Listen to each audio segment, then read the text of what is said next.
This is episode number 533 of the Health and Fitness Podcast by InnerFight, brought to you in association with Smith Street Paleo. Please do hop over to smithstreetpaleo.com, check out all those good recipes, all the good food that you can have delivered right to your home or office. smithstreetpaleo.com is where you need to head to. Welcome back to another edition of the show, folks. This is the third in our series of indoor training in the hot months. We're trying to save you from the summer. If you're here in Dubai, it's hot outside, we want you to continue training. We spoke in the first show in episode number 529 about why we suffer in the heat. Last week we spoke all about bringing your running indoors. So it's only right that this week we speak all about bringing your cycling indoors. Tom, the guys from Turbo Trainers, Tax Trainers, Technogym Trainers must be loving us for this show. 100%. 100%. Yeah, 100%. Obviously, folks, last week, one of the prerequisites to get involved in indoor training is to have access to a treadmill, which I think a lot of people do have access to, whether it's in a gym or you can join a gym for quite reasonable amount of money and get access to a treadmill. It gets a little bit more technical when we talk about bringing cycling indoors. Do we use stationary bikes? Do we put bikes on turbo trainers? Give us your thoughts, mate. I'm fresh off an indoor bike session, so I'm pretty excited for this. What was it? What did I have today? I had an actual climbing simulation session. So this is something I'm going to talk about in this episode of how we can use indoor training to our maximal benefit. What do you need? Essentially, you need a turbo trainer. There's two types, direct drive or wheel in turbo trainer. Most people will know the wheel in turbos, which is where you keep your back wheel on the bike and you clamp the bike into the trainer from either side over the skewer, and then the wheel sits against a rolling resistance that you can then usually control either via your smartphone or via a manual resistance gauge that attaches to your handlebars. They're good, but you will, go through a lot of rear wheel tires. I was going to say, one sure way. I remember when I was training one summer, one sort of leading into summer, springtime, to go and ride in the mountains, and I was riding Mont Ventoux a lot, and my back tire was just destroyed. Yeah. It was absolute toast. I've seen a few go pop. Really? Yeah. They actually go bang? Yeah, they'll go bang. If you get up enough heat, it'll just burn through the rubber. Obviously And then need to try a bit harder, don't I? So that's probably, that system is probably one of the cheapest and one of the most old school ways. Doesn't mean it's not good. Good brand for that I've used before is Tax, TACX, and it works super well, and it's actually quite transportable. They're heavy, but if you wanted to, you could move them around, right? Yeah, they're heavy. They're heavy because they have a magnet in the roller, so that you can change the resistance of the roller against the tire. Right. That's why they're heavy. And they're the old school ones. They were the first type to come out, and they were the first type to become popular, and they were the first type that could actually give you a power reading back through the rear wheel tire. Yeah, it's quite cool. The one that I had and still have links directly via Bluetooth to my Garmin. Yes. And you can control the resistance from there, and you can get quite good data from it as well. Yeah. And of course, obviously, folks, on that machine, if you do have a power meter on your bike, that will still read to your Garmin as well. So that's pretty useful, so that you know exactly what you're working off. Mate, then the second one, and the one that you've just got off, the Technogym one, My Cycling, tell us about that.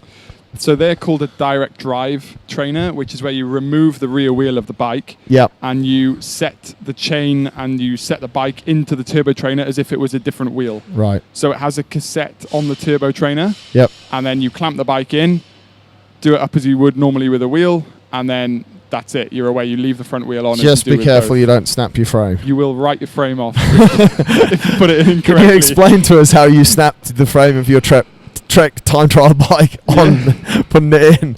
I have to relive the nightmare of that. I wasn't watching what I was doing. I was being rudely interrupted by someone else. Oh, really? Yeah, that's what I'm going to blame. Someone else's fault. Probably Kasim or someone like that. And pulled it over to one side and snap. Wow. Off it went. Disaster.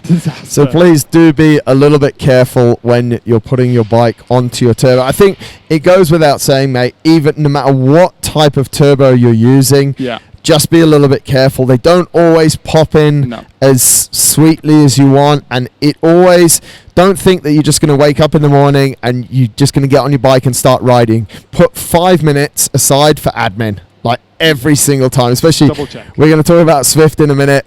Every time I've gone to use it, it needs like a 25-minute upgrade, and I can just never. You don't use it enough, mate. Probably don't use it enough, yeah. But definitely just make sure, give yourself an extra 5 minutes to make sure your bike's set up, because the number of times where I've seen people, and I've experienced it myself, just starting a session in a bad frame of mind because you've snapped your bike. So they're the two types of turbo trainers that you're going to use. Mate, thoughts on the difference? Obviously, you're stationary on a turbo trainer. It's slightly different. We spoke last week about running on treadmills. You're still running, your body's still moving, and we spoke about the two different types of treadmill and how you can actually feel it. And in some cases, it's similar to the road, and we can practice good technique. On a bike, on a turbo trainer, you're rigid, right? Yeah. So there is no movement at all. No. Talk us through your thoughts on that and the mechanics. I mean, it's great because you can't really fall off, but I've seen some people try. Where are we at with that? You've got to make sure your bike is fitted well.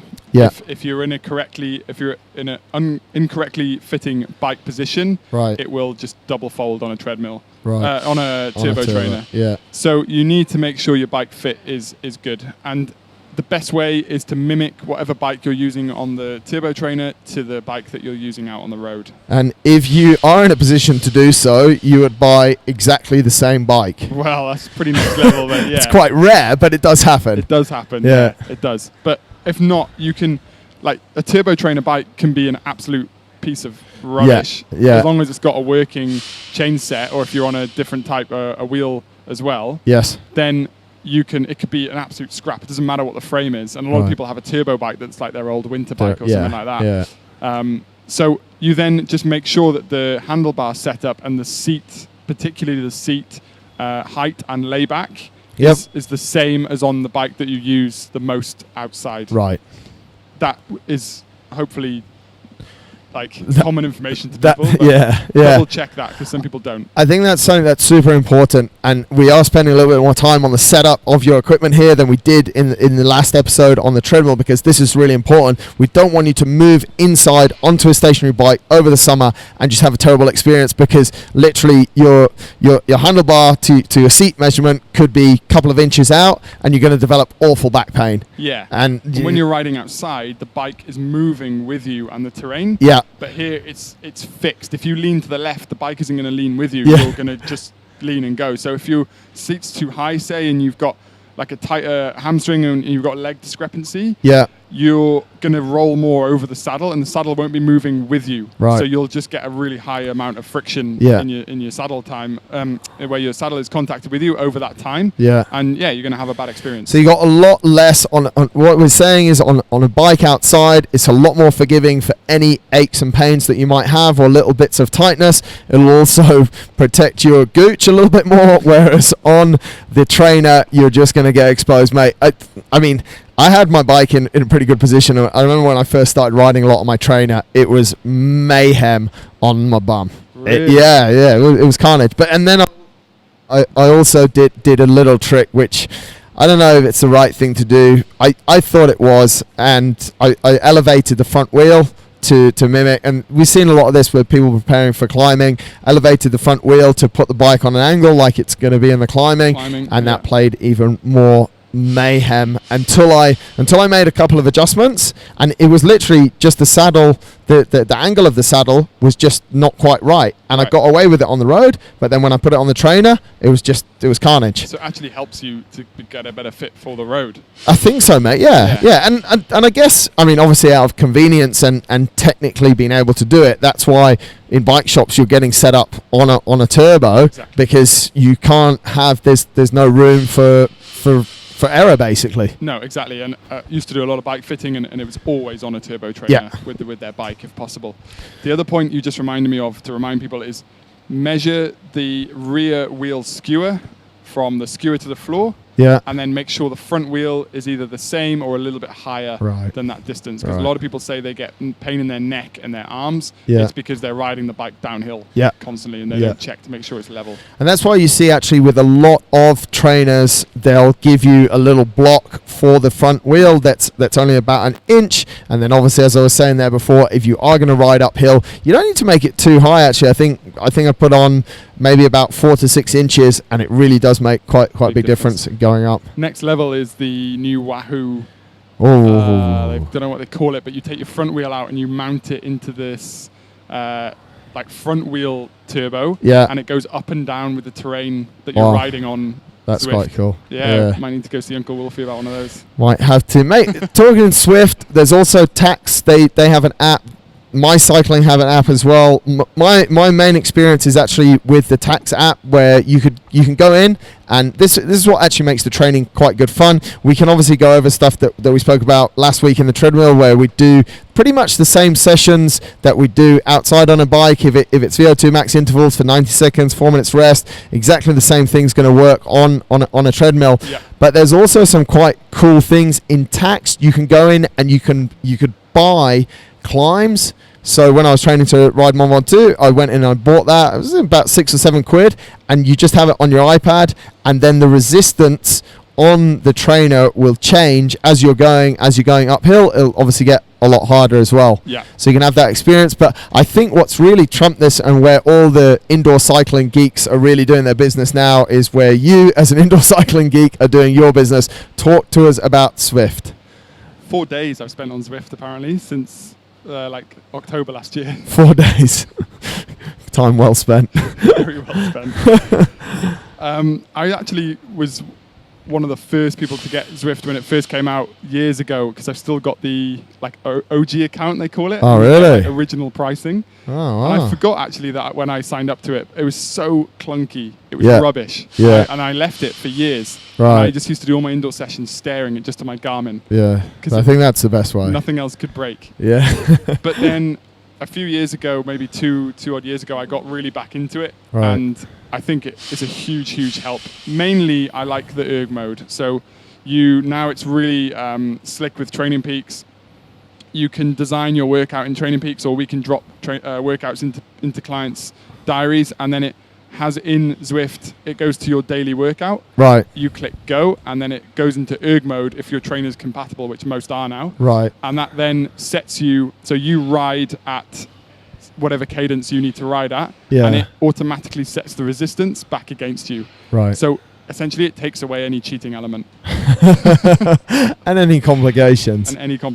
Yeah. But I mean, the good thing is about Zwift, mate, is it's almost virtual cycling. Exactly. So you can hop on, you'll see it on your screen, you'll be riding, there'll be a bunch of guys riding, and you can get that for people that are saying that they're bored and this whole indoor thing is not keeping them interesting. We didn't actually speak last week about the Technogym treadmill has Facebook, YouTube, and Netflix on it. Yeah, we didn't speak about it for a reason, I think. Which I think there's some of their selling points, but definitely not our selling points. We're selling it for the technical functions. But Zwift is quite cool in the way that it's almost like a computer game. Yeah, you can chat to people on there. You can unlock levels. Yeah, you can. Where they got me was unlocking levels. Right. So I was just like, all right, this is now my mission. And even during one UK summer, I spent more time on Zwift than outside because I just wanted to keep unlocking things. Yeah. It's stupid, but it's just how my mind works. Was like it's just where you're at in life. Getting new things. Sold my Xbox and got a Zwift. There we go.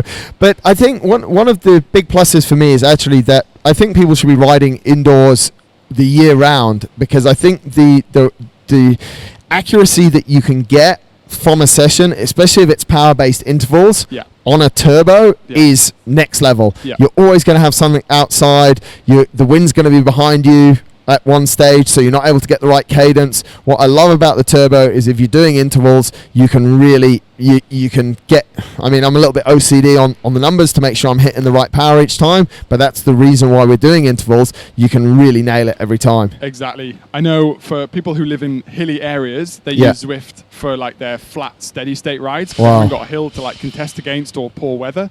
Out here we're the opposite, so we always have flat good weather rides, but we need the climbing and the consistent leg strength that climbing gives you, and that's where Zwift can come in, and you can go at 30 minutes at a low RPM at a constant power and actually work like you are climbing a hill, and not hoping that the wind's in your face and all this that will slow you down to do that outside. So for cycling, we're pretty happy in the hot months that people bring their cycling indoors. Yeah. We're also going to see, as we were saying in the first show, why we suffer in the heat, that heart rate's not going to be going up, so you can have these controlled sessions. The control comes also in the fact that you can program either Swift or Wahoo. You can download all of your training from Training Peaks directly into these applications, so you just sit on it and it just it tells you when to go at how many watts, and if you don't, it sort of kicks you out.